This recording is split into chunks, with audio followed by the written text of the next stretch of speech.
Assalamualaikum warahmatullahi wabarakatuh. Kembali jumpa bersama aku teman-teman. Di malam hari ini aku akan membicarakan tentang fenomena yang cukup menyedihkan, memprihatinkan, bikin langsa tentang banyaknya pengangguran, banyaknya masyarakat yang mengalami ekonomi tertekan ya teman-teman. Sebelum aku lanjutkan, aku ingin menekankan dulu bahwa video ini tidak ada maksud untuk menakut-nakuti, tidak ada maksud untuk merendahkan peran pemerintah yang telah berjuang mati-matian, yang telah berjuang serius untuk meningkatkan taraf ekonomi rakyat Indonesia secara umum. Aku minum kopi dulu ya.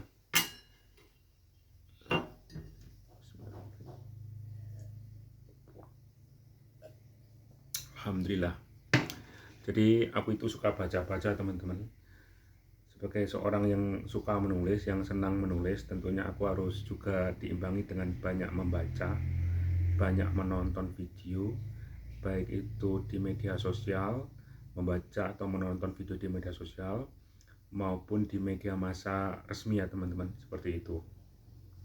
Salah satu bacaan yang aku temukan adalah banyak sekali pengemudi atau driver, baik itu sepeda motor maupun mobil, yang mengeluhkan tentang potongan komisi atau potongan apa, intinya pendapatan mereka itu berkurang drastis teman-teman. Terbukti setelah aku lihat di lapangan teman-teman, di kota Malang ini yang beberapa waktu dulu sebelum pandemi, bahkan selama pandemi pun sebenarnya masih tampak terlihat lumayan banyak jaket-jaket warna hijau atau jaket-jaket ojek online lainnya yang berwarna kuning dan semacamnya. Untuk sekarang ini entah kenapa, atau memang aku kurang teliti, atau memang tidak terlalu mengeksplorasi atau melihat dalam jangkauan yang luas di kota Malang ini, aku temukan sangat sedikit sekali pengemudi ojek online yang berwarawiri atau bermobilitas di daerah kota Malang ini teman-teman. Setelah aku bandingkan di bacaan media massa resmi, baik itu yang besar maupun yang tingkatannya itu lokal, itu aku temukan bahwa ternyata memang pengelola atau pemilik aplikasi ojek online, baik itu yang sudah lama made in atau buatan orang Indonesia asli maupun yang dari luar negeri, mereka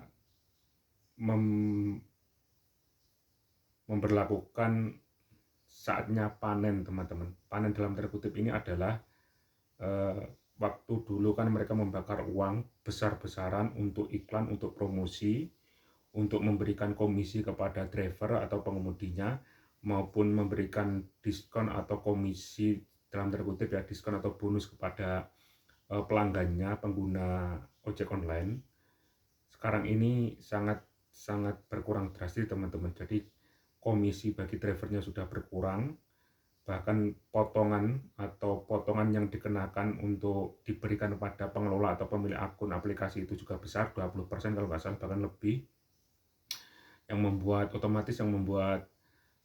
driver ojol itu pendapatannya menurun.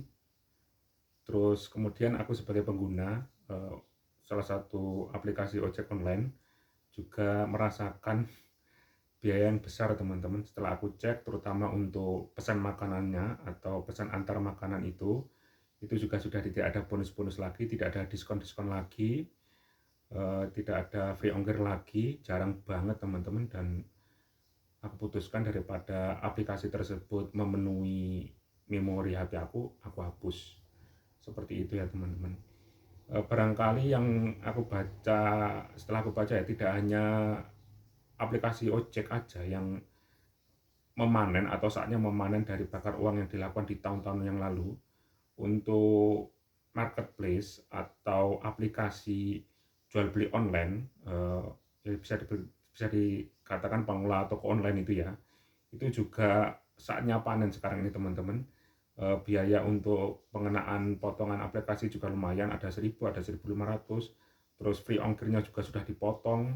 Maksud aku bahkan tidak ada, bahkan walaupun dipotong free ongkir, potongannya itu syaratnya rumit dan nominalnya itu ternyata masih sebagai pengguna konsumen aku ya, misalkan free ongkirnya 20.000, tapi ongkos kirimnya itu naik teman-teman. Kalau dulu cuma 21.000 misalkan ya, sekarang menjadi 30.000. Jadi mereka tetap untung, tetap mendapatkan laba, dan kita sebagai konsumen itu walaupun dapat free ongkir, itu masih butuh biaya tambahan teman-teman untuk menerima barang tersebut atau membeli barang tersebut.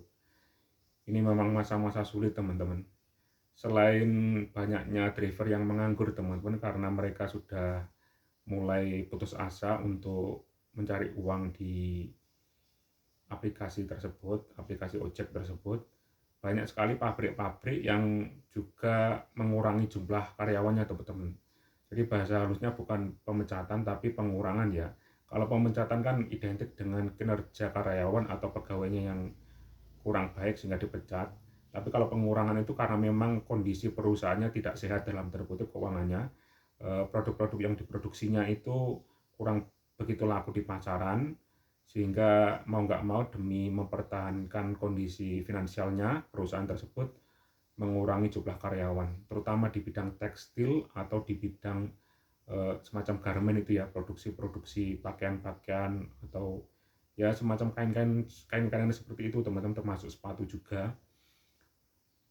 Sehingga sekarang ini banyak sekali karyawan-karyawan yang dulunya menikmati gaji yang lumayan teman-teman, sekarang sudah tidak punya penghasilan lagi. Kondisi ekonomi rakyat kecil banyak yang mengalami kolaps, banyak yang mengalami pengurangan penghasilan teman-teman. Saya turut prihatin secara pribadi ya, turut berduka cita keadaan yang seperti sekarang ini. Untuk itu teman-teman, yang perlu kita sadari bahwa jangan lupa untuk meningkatkan kewaspadaan diri teman-teman, terutama dalam kewaspadaan kondisi keuangan, kewaspadaan keamanan lingkungan, kewaspadaan untuk senantiasa menjaga kesehatan mental saudara-saudara kita, tetangga-tetangga kita, teman-teman kita, keluarga kita, kerabat kita, atau siapapun, baik itu di dunia nyata maupun dunia maya teman-teman, di internet yang kita kenal maupun tidak, itu harus kita jaga mentalitasnya. Karena barangkali banyak sekali sekarang ini orang yang frustasi, orang yang depresi, orang yang mengalami gangguan mental, orang yang sedang suasana hatinya buruk gara-gara kondisi ekonominya lagi merosot tajam teman-teman. Kita harus belajar untuk berempati, karena aku yakin sebagai orang dewasa kita pernah mengalami kondisi-kondisi yang juga sungguh bikin langsa ya teman-teman, terutama dalam kondisi keuangan. Makanya kita harus berempati, merasakan bahwa tidak punya uang itu sungguh tidak mengenakan teman-teman. Bersimpati juga, terus kemudian meskipun kita tidak bisa menunjukkan kepedulian sosial secara nyata teman-teman, misalkan bersedekah atau menolong gitu ya, ya setidaknya kita diam saja teman-teman ketika ada orang yang mengeluh terkait dengan kehidupannya di media sosial maupun di komunikasi sehari-hari saat di dunia nyata.